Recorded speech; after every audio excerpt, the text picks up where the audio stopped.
இந்துக்களுக்கும் முஸ்லீம்களுக்கும் ஒரு மாபெரும் சிக்கலான ஒரு சூழ்நிலை ஏற்பட்டுச்சு. ஒரு முஸ்லீம் இங்க இருந்து பேசினார், அங்க போயிட்டு அவர் பேசுறதை வச்சு அவங்களுக்குள்ள கலவரம் வந்துருச்சு. அந்த நேரத்துல பாருங்க, இறைவன் திருவுள்ளம் எப்படி கூட்டியது. இறைவன் மிகப்பெரியவன், அவன் எல்லாருமே அன்பு வச்சிருக்கான். அவங்க இவங்க மூளையில வந்து குத்துறான்.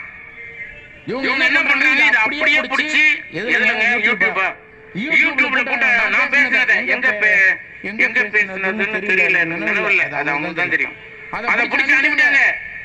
அத மலேசியா முழுக்க பத்திச்சு. மலேசியா மட்டும் இல்ல, உலக நாடுகளுக்கெல்லாம் போய் பேசினார்.